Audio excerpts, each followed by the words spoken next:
What's going on, boxing fans? It's Julian Williams with The Distance. Just woke up a few minutes ago and found out that Edwin Valero kills himself, found hanging in his jail cell. You don't hear me rant here often, but pretty much here's my rant. Edwin Valero murders his wife yesterday. Stabs his wife to death, and then he kills himself this morning. Now, I think it takes a real coward to pretty much kill yourself because you don't want to face the consequences. Now, my boxing show is not about love, relationships, whatever. It's all about boxing. But I think that it takes a real coward, a man who's trained for combat, a man who's trained to go in the ring and fight and put himself through hell to come home and get drunk and beat on his wife. I think it takes a real fucking coward to pretty much kill yourself because you don't want to face the consequences. It's not like, oh, I can't live without my wife, whatever. He was just simply a fucking coward.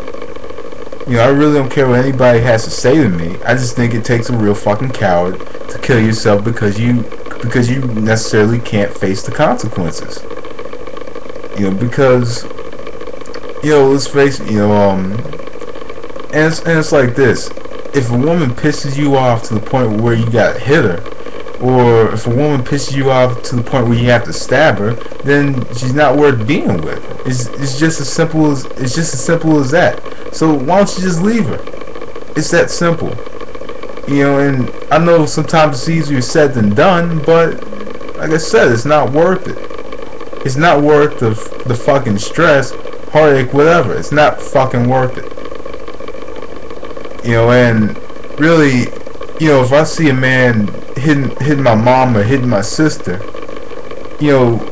or knew about a man hitting my mom or hitting my fucking sister, then best believe I'm going to be knocking on somebody's door and whooping somebody's ass. I wouldn't care about consequences. And apparently Edwin Valero didn't care about consequences, because in Venezuela, I guess they treated him like a god out there, possibly. I don't know how they treated him in Venezuela, but they probably treated him like a guy out there. And a lot of people are saying that since he possibly had the support of Hugo Chavez, he could have been walking the streets in a few years. This is nothing. This is nothing like a James Butler, as I alluded to. This is similar to the Benoit case. It really is. It's similar. He didn't kill any children, but he killed his wife, and then he didn't want to face the consequences, and he killed himself. And any man that has to put his hands on a woman, especially a man who trains himself for combat, is a fucking coward. As I mentioned, just a fucking coward. It's plain and simple as that. And really, we can't erase what he's done in the ring. Yeah, he won the super featherweight championship. He won the WBC lightweight championship. 27 knockouts, 100% knockout ratio. But when you think about it, what a fucking waste of talent.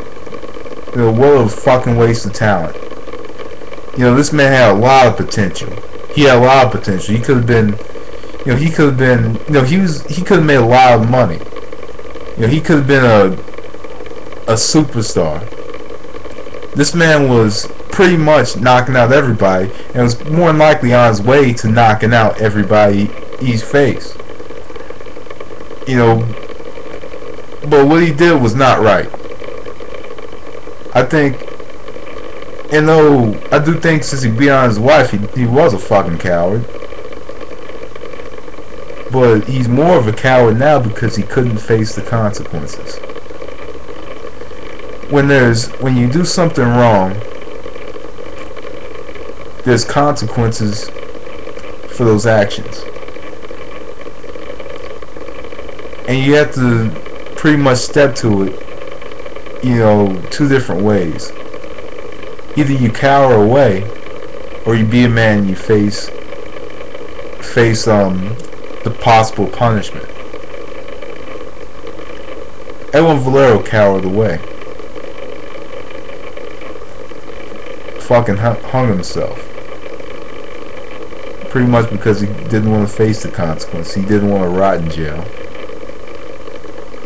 You know, so really, I guess we found out who Edwin Valero really is. And though we hear in the press all this stuff about his wife being shot, his wife being beaten, you know, him and his alcohol problems,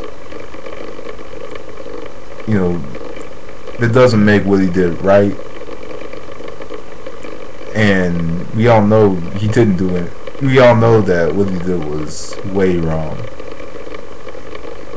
You know, and no matter what his wife did to him, no matter what his wife said to him,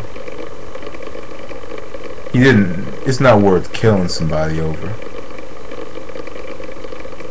It really isn't. So, really, I don't care what anybody has to say in this video. Edwin Valero, hands down, good fighter in the ring. Coward outside of the ring. It's just that simple. As I mentioned, you know, could this be a blackout to the sport of boxing?